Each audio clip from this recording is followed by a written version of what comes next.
Since 9/11, terrorism is a global phenomenon. Agreed. And so every country is involved in it. But it's getting worse in Nigeria. That's the problem. I can't say it is getting worse. You just agreed with me when I gave you the numbers. No, I said 8,700 killed in 2023, right. 11,000 killed in 2025. That's right. getting worse. How many people were killed in the United States last year? In conflict-related violence, probably. So this is not a conflict. This is an act of terrorism. Okay. So how many people were killed in the United States in terrorism? Excuse me, sir. It wasn't 11,000. This is part of what Donald Trump many years ago in his first term classified the Western media as what? Fake news. The reason is because context matter. This is not Western media. You right? are well aware. This is not Western media. Yes, I understand. But this is the Armed Conflict Location and Event Data, ACLED, the most respected group that counts conflict-related violence around the world. Let me ask you, where there is a terrorist attack, I could also give you another source. Conflict? I mean, National Human Rights Commission. This is a Nigerian group. 2,266 people were killed by bandits or insurgents in the first half of 2025. That's more than were killed in all of 2024. You are failing. Amnesty International says you are failing at security. The numbers don't lie. It's unfortunate, and as a government, and it's getting worse. We're working day and night and it's to getting deal with worse. That situation. I don't agree to the fact that it's getting worse. How can it not get worse if more people die in 1 year than the previous year? Context matters. What's the context? The context is not getting worse. What? Yes. The context is not getting worse. The context is that it is not getting worse because you see, this is a water, right? Okay. If you have the water half, you could say half glass filled or half empty. Yeah. Isn't it right? Yeah. So the Western media always see Nigeria, Africa, and some of the activities in Africa as half empty. Excuse me.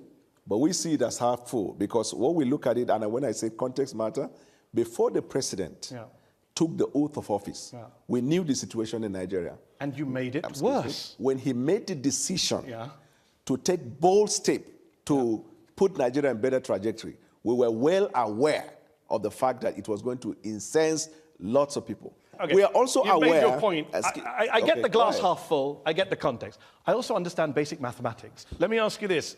President Tinubu only declared a national emergency in November of 2025, brought in a raft of policy changes after Trump declared your country to be a country of particular concern for failing to deal with the threat of Christians. Does your government only spring into action when it is internationally shamed into doing so? Unfortunately for you, 6 months before that, we arrested the leaders of La Kurawa and Boko Haram. Some months before that, we killed a certain number of terrorists that the U.S. government, State Department, commended Nigeria. The U.S. Embassy celebrated the fact of the exploit of Nigeria before Donald Trump said that. But again, he shamed you, and you declared a national emergency. You didn't do it before he shamed you. We declared the national emergency 6 months before Donald Trump's statement. No, that's not true. The president it was in November of 2025. No.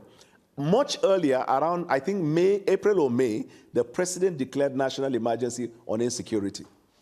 But the actual national emergency was in November. Let's talk about kidnappings. The world remembers Chibok in 2014, when 276 schoolgirls were taken by the militant group Boko Haram. Very little has changed, unfortunately, in Nigeria. Just last November, 250 students and staff were kidnapped from St. Mary's Catholic School in Niger State. 2 years into Tinubu's presidency, Nigerian research firm SBM Intelligence said, and I quote, "Nigeria's kidnap for ransom crisis has consolidated into a structured, profit-seeking industry." That's embarrassing for your country that you have a kidnapping industry. I agree with the fact that the insecurity associated with kidnapping has now become a crisis economy. But much more than that, I know of our government's effort in dealing with that insecurity. If you have a little understanding of the nature and the boundary and the geographical measurement of Nigeria and the tendency for insecurity to come in, then you will understand that we're fighting a hydra-headed insecurity situation. With respect to the kidnapping of children, the government has taken measures already. We've introduced what we call Save the School, where students and schools that are in remote places where there is no security are brought back into state capital where they get the education that they need. But Nigerian people don't believe you. 2 out of 3 Nigerians say that Where did security... you get that information? Africa Barometer. May of 2024, 2 out of 3 Nigerians say security agencies are handling the abduction of Nigerians fairly badly or very badly. 1 in 3 Nigerians say they personally know someone who's been kidnapped. Yeah, you have These are stunning statistics. Amnesty, Human Rights Watch have lined up to say that you have allowed impunity to flourish, you have failed to apply lessons from previous attacks, damning indictments of your security service. I put it to you, that's not what they said. That's not what Amnesty said? Yes. Amnesty... I've literally got the quote right here. Quote it. The authorities' failure has allowed impunity to flourish and the killings to spread to many parts of the country. Source. Amnesty International, February 8th, 2026. Well, I'm not aware of that one. You're not aware of that one? I am at aware. The weekend, I'm aware. At the weekend, you put out a video to music of you and a team researching and prepping for this show. And yet every time I've asked you something, you say, I'm not aware of that. What were you researching in that video? You're really funny. Let me tell you this. I'm asking you a serious question. Amnesty International, you asked me for a source, I read out the source. You asked me for a date, I read out the date. What's your response other than picking up glasses of water? No, Amnesty has a history of calling everything bad. Okay. I think that's what every authoritarian government in the world has said. What is Amnesty's report about U.S.? Bad. Not just bad. You didn't use the word bad. You read. Yeah, what very they bad. said. Governments who do bad things, they all criticize human rights groups. No. Yeah, they do. I do this for a living. Let's ask about corruption before we go to our panel who are waiting patiently here. Transparency International, they say systemic corruption continues to plague the defense sector, causes a major hindrance to security. President Tinubu said in August, there is no more corruption in Nigeria. That's a ridiculous thing to say, is it not? We investigate any case of corruption, not just in the defense, but anywhere in government. This administration has had lots of people who are in government, either sacked or investigated and being prosecuted. The resolve of our administration in dealing with corruption is obvious. Why did he say there's no more corruption? You probably read him out of context. No, I didn't. No, read exactly what he said. You're cherry picking. How can someone just stand and say there is no corruption in Nigeria? It is getting clearer to the people. We have more money to the economy and no more corruption. Full stop, close quote. Good. So this is the context. He was communicating to the people about the exploit we're having as a result of the decision to remove fuel subsidy. We dealt with the question of corruption in the oil industry. And that's not what he said, but okay, he didn't say anything about the oil industry. That's why I say context matters. Well, you can't just make up the context. He didn't say anything about the oil industry. He said we have more money to the economy and no more corruption. In fact, he was criticized in Nigeria for this. Last question on this. How can Nigerians take Tinubu seriously on eliminating corruption when he appoints someone like Abubakar Bagudu as Minister of Budget and Economic Planning, a man who, according to the US Justice Department, with others, embezzled, misappropriated, defrauded, and extorted billions with a B from the government of Nigeria under the dictator Sani Abacha.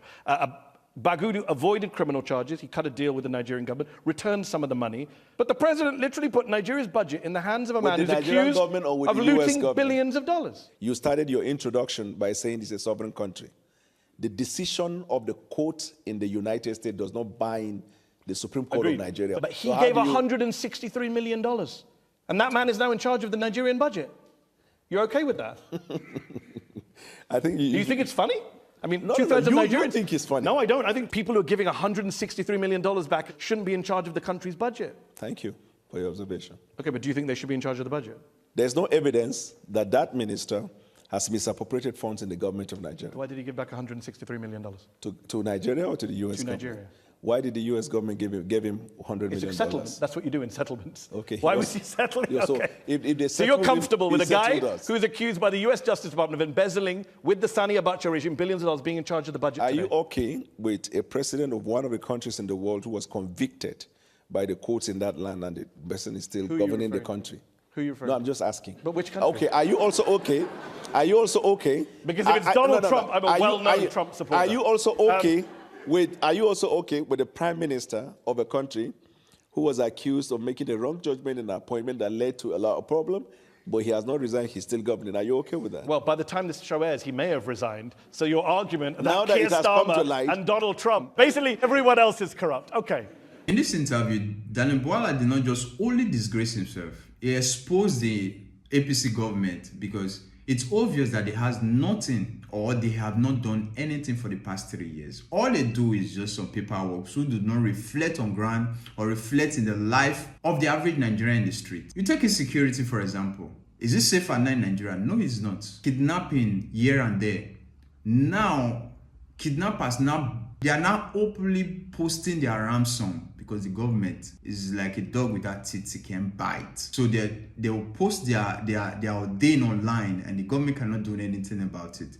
Infrastructure, is the power bad? It is worse than it has ever been. You cannot even use most of the roads, you see. So this government has nothing. That is why it's difficult for them to defend the government.